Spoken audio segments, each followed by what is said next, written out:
Bonjour et bienvenue dans notre vidéo mensuelle Key Private de ce début du mois de septembre. J'ai à mes côtés Monsieur Geert Wanner qui va nous faire part de son analyse de la situation économique mondiale actuelle. Bonjour Geert. Bonjour Fabienne. Alors il est clair actuellement que la croissance économique mondiale est en train de ralentir. Oui.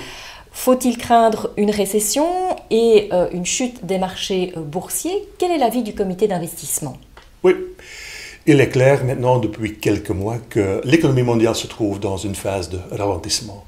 Sur l'écran, vous voyez l'évolution de la production industrielle et aussi l'évolution du carnet d'ordre des entreprises. Bon, il était très clair, la tendance est baissière depuis maintenant quelques mois.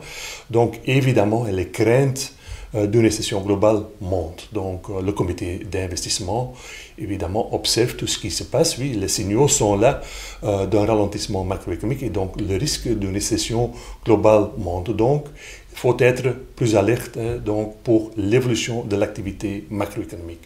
Mais pour nous, comme investisseurs, pour les membres du comité d'investissement, font toujours le lien entre la réalité macroéconomique et la réalité boursière. Et si on regarde aujourd'hui la réalité boursière, là on remarque très bien qu'à l'heure actuelle, les investisseurs ne sont pas du tout défensifs. On préfère encore d'investir dans, par exemple, des classes d'actifs plus risquées, comme les actions cycliques. Qu'est-ce qu'on voit sur les graphiques? Ici, on voit l'évolution, c'est un graphique relatif, donc on voit la relation entre un secteur très défensif aux États-Unis, le secteur du consumer staples, c'est surtout des actions, des entreprises qui sont actives dans le secteur des boissons et de la nourriture, et une société comme Coca-Cola par exemple. Donc, on remarque, si on regarde depuis 2023, on remarque une tendance baissière, donc ça veut dire que le secteur défensif sous-performe le marché en général, le S&P 500. Donc, voilà le message du marché. À l'heure actuelle, les investisseurs ne sont pas du tout inquiets. On ne préfère pas d'investir dans un secteur défensif. Donc, nous, comme membres du comité d'investissement, on respecte le signal du marché et de ce point de vue, on reste quand même très dynamique dans les allocations dans nos portefeuilles. Je remarque aussi, quand on regarde l'évolution pendant 2022, l'année 2022, une année très négative pour les investisseurs en bourse, là on remarque que le secteur défensif a nettement mieux performé que le S&P 500. L'indice du secteur défensif a surperformé le marché en général. Donc voilà, à ce moment, il fallait respecter le signal défensif. Mais de nouveau, et je me répète, à l'heure actuelle, on ne remarque pas qu'il y a vraiment une préférence dans le cas des investisseurs qui disent, voilà, je préfère suivre une stratégie défensive, je préfère investir dans un secteur défensif au lieu d'un secteur cyclique. Non, à l'heure actuelle, les investisseurs préfèrent encore le risque, Fabienne. Parfait. Alors, il y a aussi un autre élément qui explique pourquoi les marchés boursiers éprouvent en ce moment quelques difficultés. Peux-tu nous expliquer? Oui. De nouveau, si on compare par exemple les performances mensuelles de l'indice MSCI All Countries World Index, l'indice global pour les investissements en actions, on remarque que les mois d'août et le mois de septembre, les mois d'août et septembre sont toujours 2 mois d'un point de vue performance négative. Donc voilà, je pense que l'année 2023 respecte un peu, entre guillemets, la loi des marchés. Donc, de nouveau, il fallait simplement accepter cette réalité et chaque année, il y a toujours une période où les performances sont un peu négatives. Donc voilà, actuellement, nous nous trouvons dans une phase, une période où, quand on regarde l'histoire des marchés, ce sont toujours 2 mois où la performance est négative.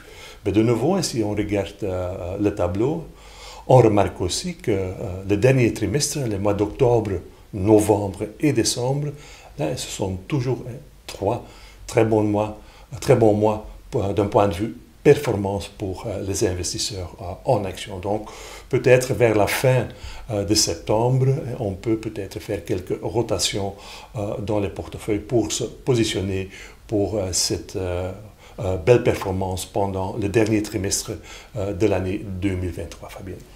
Eh bien, voyons justement maintenant les performances des indices boursiers durant le mois d'août et quelle a été la conséquence sur nos portefeuilles Key Private. Oui, voilà, évidemment, et comme je viens de dire, des performances négatives pour les grands indices. On remarque en Europe, moins 2,40%. Le MSCI World, là, la perte était faible, moins 0,36%. Là, nous sommes évidemment aussi un peu aidés par le dollar qui a monté par rapport à l'euro et les marchés émergents, surtout la Chine, une performance négative de moins 4,30%. Donc, en général, comme je viens de dire, le mois d'août a été négatif pour les investisseurs en bourse. C'est la correction annuelle qui se matérialise aujourd'hui. Évidemment, dans nos portefeuilles, on a aussi un peu perdu. Par exemple, pour le profil 5, moins 1,13%, moins 1,40%. Pour le profil 7, donc des performances négatives. Pour nos portefeuilles, les allocations restent stables pendant le mois de septembre. Et comme je viens de dire, on pense que la correction continue pendant le mois de septembre. Peut-être on peut faire des opérations vers la fin de septembre. Donc, stabilité. On préfère le MSCI World et le MSCI Europe pour la partie action, les obligations d'État pour la partie obligataire et l'or pour la partie matière première. Fabienne. Et bien donc en conclusion, que peut-on retenir pour ce mois-ci? Et voyons après le tableau avec les rendements nets cumulés depuis le début de cette année. Voilà, donc les conclusions. Voilà. On remarque maintenant depuis un certain temps que l'économie mondiale se ralentit. Donc voilà, une période faible aussi pour l'évolution de l'activité macroéconomique. Est-ce qu'on devient inquiet pour nos investissements? Comme je viens de dire, on fait toujours le lien entre tout ce qui se passe dans le monde économique et tout ce qui se passe en bourse. Et en bourse, on remarque qu'aujourd'hui, les investisseurs préfèrent encore d'investir dans les classes d'actifs un peu plus risquées. On ne reçoit pas des signaux de dire, voilà, maintenant il y a vraiment une préférence parmi les investisseurs pour des classes d'actifs très défensives. Donc, de cette façon, on ne fait pas des opérations dans les portefeuilles, on préfère la stabilité et aussi on n'a pas fait des actions défensives dans nos portefeuilles. Donc les liquidités restent à 5%. Comme d'habitude, on termine la vidéo mensuelle avec un commentaire sur l'évolution de nos rendements nets depuis le début et cette année, l'année 2023. Là, je remarque que pour un profil défensif, nous sommes un peu plus de 3%. Presque 5% en rendement net pour le profil équilibré et 7% pour un rendement, pour un portefeuille, excusez-moi, plutôt dynamique. Donc je pense que nos performances pendant l'année 2023 restent correctes, en ligne avec les marchés. Je remarque aussi le profil 10, nous sommes à 9-15%. Tandis que oui, la plupart des actions belges sont négatives. Donc, on continue notre travail. Fabienne. Merci beaucoup, Geert, pour toutes ces informations. Nous vous donnons rendez-vous début du mois prochain. Je vous remercie pour votre attention.